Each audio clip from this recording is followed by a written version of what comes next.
Hi, I'm Lance Lambert. Thank you for tuning into the Vintage Vehicle Show. We are doing something completely different this week. So different it may be number one on our different list. We are at the Fremont Street Fair in Seattle, Washington. We are at the Art Car Parade. We being myself, Lance Lambert, and my wonderful co-host, MJ McDermott. How you doing, MJ? I'm doing great, Lance. And how's this weather look to you? Well, as you know, Lance, I do weather at Q13, so I have to report that we're startled. This is the first day of summer, the solstice. We are at the famous Solstice Festival in Fremont because it is mostly cloudy. Highs only expected in the mid-50s today. Luckily, the showers are all around us. We appear to be in something of a rain shadow from the Olympics here in Fremont and downtown Seattle, hoping the shower activity stays to a minimum before we finish this rapidly approaching art car show and the Vintage Vehicle Show today. Back to you, Lance. Hey, if you want to see some really interesting cars and meet some interesting people, just kick back, relax, and enjoy the show.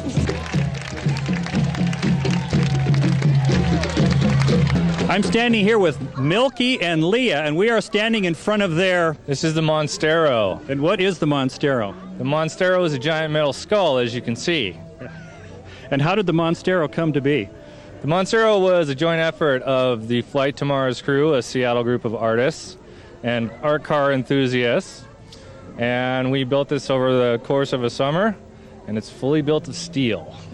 There's an element of danger in your voice there. There is a little bit of an element of danger because, you know, giant metal skulls are a little bit evil. Yeah. You got to be careful around them. Montero, or it became Monstero, correct? That's right. Yeah. What is the running gear on the Monstero? It's Mitsubishi Montero originally underneath all of this, so it's got a four-cylinder engine, as well as disco light injection and cup holder power. How roadworthy are these cars? I mean, does it run from you're going to die if you step inside the thing to they're just solid as a rock? We can carry up to 15 people on top safely at about 10 to 15 miles an hour. It's not really designed for much more than that. I heard you mention earlier you were talking to somebody about the Burning Man. So you're taking this there? Yes, that was the inspiration for this vehicle. And the problem with this boy is that he's so big that you have to shield him very thoroughly from the wind to take him down into the desert. Well, Lance said I could interview anybody I wanted to, so I picked the cutest car and the cutest guys at the Art Car Show here. And as you can see, our little rain shadow went away. It is raining on our festival right now, dang it. But I'm here with... Commander Angel Nova. Uh-huh. Corporal Jobot. Thank you, Corporal. Captain Krihas. Captain. Professor Greg. Professor. And you guys are known as the... Phenomenons. Why don't you tell me a little bit about your vehicle here? This is an awesome vehicle. I think, being a fan of science fiction myself, I was very much drawn to this. Can you describe this vehicle to me? Yes, it's more of a working project. As you can see, we've glued and affixed many critical components which helps run the engines, which you can see over here in the corner. Those are our warp speed engines. We still have, we actually have a fleet on our home base of a Phenomena vehicles, Alpha, Beta, and the Phenomenator, which is the original of the three vehicles. All right. Well, you were telling me that some of these components are fully functional. I wanted to see can you describe some of them, like the way the door opens, for instance? Of course, the door is open right now, but there isn't... You can enter the door closing code here. If you can maybe not look, because it's secret. Okay. There it goes. Oh, look at the door. There goes the door. Phenomenal. Or should I say phenomenot? Phenomenot. There we go. Wow, phenomenal or phenomenot? That is the question. Now, what is the original base of this car? It is actually an Earth vehicle at first, right? And then you transformed it into something. So what is the original car? It's a 2095 Dodge Wide One. Dodge Wide One. Excellent. And what inspired you to come up with this particular theme? Was it purely functionalism? It's the kind of thing that makes your car go better, or what? Yeah, it sure makes it handsome. Okay, we're here at the front of the Phenomenot vehicle right now, and Commander, I'm sorry, tell me your Commander Angel Nova. Commander is going to show me the functionalism of the front of the vehicle. Now, when we want to drop out of hyper sublight speed, this will open there, slowing our descent into different planets. Hold on a second, our viewers have to say with me, wow, that's incredible. Any other fascinating parts of this vehicle? That's our proton emitter up here. There's some engines on the back. It's got a lot of stuff. If you see us around, don't be shy to come up and take a look. And does this vehicle actually drive upon actual Earth roadways, or does it fly? Well, yeah, depending on the situation. All right, now I won't go into any more of that. That sounds like secret kind of like CIA kind of stuff there. So thank you, gentlemen, for coming to the Fremont Art Car Show at the Fremont Solstice Festival. We'll move on to another car now. I'm enjoying a nice downpour with Ken and Janice in front of their 1976 Buick Estate wagon. Is that correct? Indeed, it is. And Ken, tell us a little bit about, did you go out and pick this up off a used car lot and decide to create a piece of art with it, or what? Janice and I got together down in San Francisco at an art car thing, and we decided as soon as we got back that we wanted a big old station wagon to have as our road car. So this is an art car love story then. Oh, yeah, absolutely. And a friend of ours from Main Island, BC said, oh, I got an old 76 Buick wagon you can have if you want. This one is very, very collaborative. Everything that goes on this car is discussed between the two of us. Sometimes, like the 62 Caddy tail fins, I physically did, but we talked about it and, we decided what we wanted. Heat registers as the grill. I pulled the top panel off and chopped out the original grill. There's 100-year-old ceiling tin from old buildings in Vancouver, BC. 60-year-old vacuum cleaner parts. I love to incorporate old stuff into newer cars. And, of course, inside the vacuum cleaner is, there's a action figure in there. Flames with taillights. They're just tiny ones on here, but two of my other vehicles, I've done 7 art cars.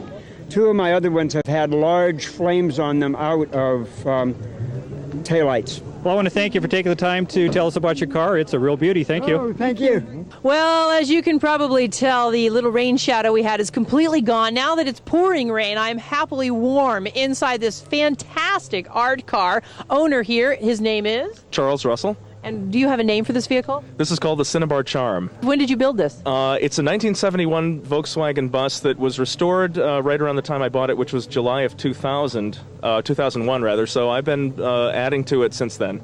The whole bus began with me decorating the dashboard. And the centerpiece of the dashboard is, in fact, the centerpiece of the entire bus. This is a human skull. I basically just started out building a Day of the Dead altar, so there's a lot of appropriation of symbols of Catholicism and also the symbols of the early pagan religions of the South Americans who were invaded and assimilated everything into that. A lot of it is also constructed from discarded items. In other words, the alchemy of turning trash into treasure simply by arranging it in a pretty way. That's fantastic. I must say that is one of the beauties of these art cars, is that they're sort of like recycled materials, right? Largely so, yeah. If you're a longtime viewer of the Vintage Vehicle Show, there's a certain type of car or cars that are covered a lot. Well, one of them is Toronado. You see those every once in a while at the car shows, and they're burgundy or black or whatever, and they just are absolutely flawless and just look like they just came out of the factory. Well, Amber here has one that she's done something just a little bit different with. Amber, tell us about yours. Well, it's a 1970 Toronado, and I've sort of had mixed reactions from the classic car sort of genre. Some people are horrified, others are amazed. It's my newest project, and it's a pretty fun vehicle. Unlike some of the other art cars, it's kind of tactile. Like I want people to touch it. This car has a real sort of carnival. I mean, they all do, but this one, the color choices and the fact that you're a little bit sparing compared to other cars. I mean, you have not every square inch of the car is covered with artwork. No, well, I just basically started the project, so it's morphing as I go. Yeah. But I kind of. So that means next year it will be covered with everything. Well, I want to keep it fairly flat. I like the texture and whatnot of the beads. Like I want people to play and touch with the patterns, like the bottle caps and whatnot on the roof. Mm-hmm. Do you use the car strictly for car shows and car events, or do you jump in and go down to the grocery store? Oh yeah, I go to the grocery store. I just took actually my mother and my grandfather to a picnic the other day at the park in it. The design work, was it pre-planned? You looked at this and decided I've got to hang these fins on this thing and I've got to do all this, or did it just happen when you had some construction foam and a couple of beers? Yeah, well, as I said, it's kind of a macho car, so I wanted it to feel like that. I wanted it to be sort of anti-macho, macho. So it has a feminine aspect of it, like in the interior. I've gone pink and whatnot, but I love that sort of classic flame thing. So I thought I'd take it sort of to a sculptural level. I notice you have the satellite dish here, which will enable you to watch the Vintage Vehicle Show as you're cruising down the highway. Yeah, well, that's another feature of the Toronado. It also doubles as a bird bath. Yeah. So, you know, it's friendly for everyone. Well, Amber, thanks for taking the time to talk to us, and this is a really fun and pretty car. Thank Cheers, you. thanks. Oh, Lance, you are so right. Vintage vehicles are so romantic. Hi. Hey, I hope you had a good time with the show today. It was a great time for us. MJ, you had a good time? That was fabulous. Shall we continue having a good time? I love it. I'll be back anytime, Lance. All right. Okay. See you next week. Hi, I'm Lance Lambert. Thanks for tuning into the Vintage Vehicle Show. We are in Newcastle, Washington at the Jaguar Concours D'Elegance show, but I've got a little bit of a problem here that I'm going to get some help. Come on in here. How you doing? I'm Lance Lambert. Wonderful. Art Dickinson. Hi, Art. For 55 and a half years, I've referred to these cars as Jaguars, and everybody I know has referred to them as Jaguars, and then suddenly overnight they became, say it for me? Jaguar. Jaguar. So when did that take place? That was when Ford took over and started to advertise and really publicize our cars, the performance, the beauty, and the ride. So it's now Jaguar. Is it a country thing? Is it like in the U.S. it used to be Jaguar, and in England it's Jaguar? In England it's Jaguar, and to a lot of the people here it's Jaguar. To a lot of the people here they're Jaguars. If you want to be a little affluent, you can be a Jaguar owner. Okay. Well, no matter what you call it, it's an absolutely gorgeous car. You're going to see a whole bunch of the cars, so just kick back, relax, and enjoy the show. Behind this crowd is a 54 XK120.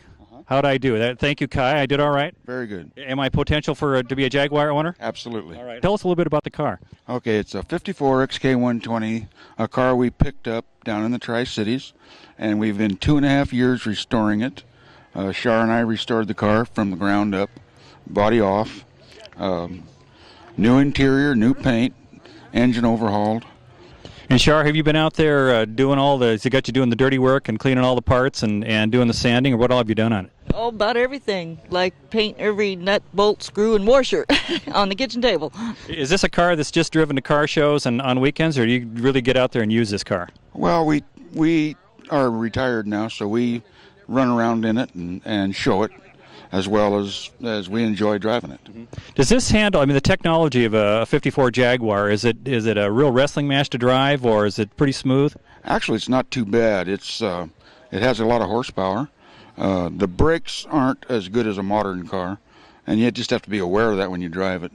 But it's as comfortable and handles as nice and rides as smooth as some of the newer cars. Any advice to somebody that might be thinking about buying a Jaguar? Do your homework, lots of research, and restore it correctly. I'm about to insult every Jaguar owner that's out there, but is it true that you need to have two Jaguars, one to drive and one that's in the shop getting fixed? No, we've owned a 61 Jag since 1976. We have 667,000 miles on it. Wow. And we've driven it around the United States 3 times and never broke down until last year, and that was the first time we've ever had any trouble on the highway. Okay, well, I think we laid that joke to rest today, I think. And Evan, are you going to get to drive this home from the show today? No. No, okay. Well, thanks a lot for helping us out here. Thank you. Okay, thank you. Jerry and Sean Ludahl are standing next to me, and we are in front of their beautiful 1967 Jaguar Mark II. It's a gorgeous old sedan. Tell us a little bit about it.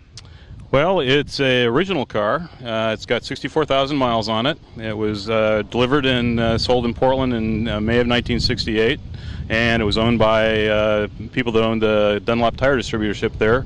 They've taken really good care of it, and it's pretty much all original. I'm not an expert in Jaguars, but would a sedan like this, what was the market they were going after with this specific model? Well, the market they went after with this was a young executive, someone that wanted a performance sedan. At the time that this car was new, it was the fastest production sedan in the world. And the accoutrements inside, I mean, it looks very luxurious and comfortable even by today's standards in there. This car will cruise along well above the speed limit all day long, and you arrive after 8 hours of driving feeling like you could do another 8 hours. And Sean, do you get to drive this very often? No, Are you going to get to take this to your senior prom or something? I don't know. I expect to see you behind the wheel next time I see this car on the street. Okay. All right, thank you. Thank you. Most of the viewers know that Jaguars, okay, are made in Coventry, England. I managed to find two people from Coventry. They are Moira and Martin Oldfield. Did I get that right? You got it right, yeah. And behind us is an absolutely beautiful 1968 XKE. 67 XKE, E-Type Jag, very pretty car. Tell us a little bit about it. We found it on the web, actually, in Tennessee. And there was a mad Italian was driving around in it, and he did a beautiful restoration job on the body, as you can see. We've since done a lot of work to the power plant. We put a 5-speed transmission in it, and it's become a really nice driver. And Moira, do you get to pilot this thing just as often as Martin does? Are you out your mind?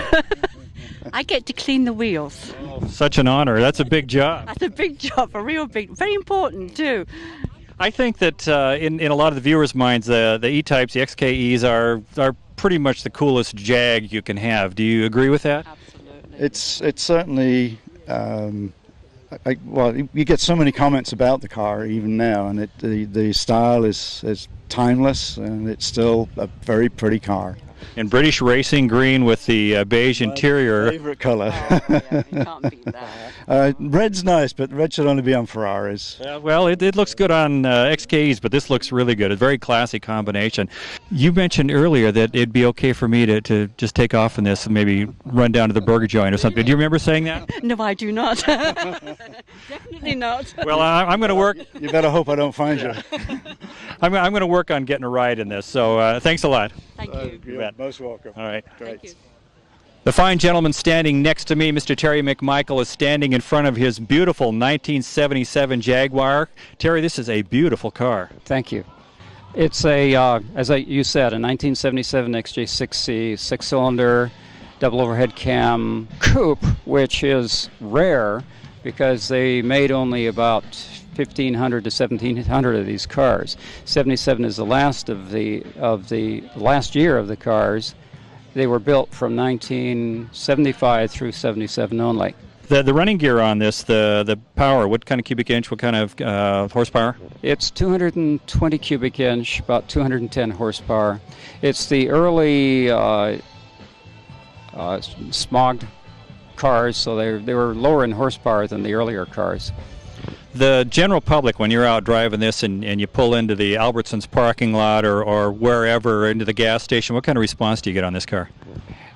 People stare, but we don't pull into the parking lot of Albertsons. If you do, it's way over in the corner. Way over in the corner. It's very susceptible to dents because there's no protection on the sides. Well, Terry, this is a beautiful car, and thank you for taking the time to talk to us. All the way from Pitt Meadows, British Columbia, is Art Dickinson. Art, this is a very interesting and looks like a powerful car you have here. Yes, it is pretty powerful. I've had this car now I've owned it for 15 years, and the first 3 years I had it was like basically a daily driver car. I've been racing the car for 12 years now. I've been in the race class in the modified competition with the Jaguar Clubs of North America, and believe it or not, I've been national champion for 10 years in a row. And this car was the first and only car to ever break the 39-second barrier in the JCNA slalom competition. Oh, that's great. If somebody wants to get into the hobby of racing Jaguars, I mean, what's the best way to do it? Are there certain models that they ought to get into and start off with, or what's the best advice? You start off in the stock level, and you go on from there as much as you want. And this kind of motorsport is the cheapest, cost-effective motorsport, I believe, in the world. With a car, anyway. Give us some specifics on the car. The car has basically all the suspension has been gone through and changed basically from one end to the other. The transmission has been modified, and it actually is a stock Turbo 400 GM transmission that is fitted to this car. The transmission has been modified quite a lot, as has the rear end of the car. It's a Positrack which came stock. This was basically a high-performance car at the start, and it's rocket-like acceleration now. What's the cubic inch displacement on it? The cubic inch is 326 cubic inches, or 4.53 litres. And the weight on the car? The weight, with me sitting in there, is approximately 4,000 pounds with a tank of fuel. Well, Art, I want to thank you for taking the time to talk to us. We appreciate it, and this is an exciting car you have here. Thank you very much. Thank you. We would like to thank Terry McMichael and the members of the Jaguar Drivers and Restorers Club of North America for their invitation to come on out and cover their show. Thanks a lot. Bye-bye.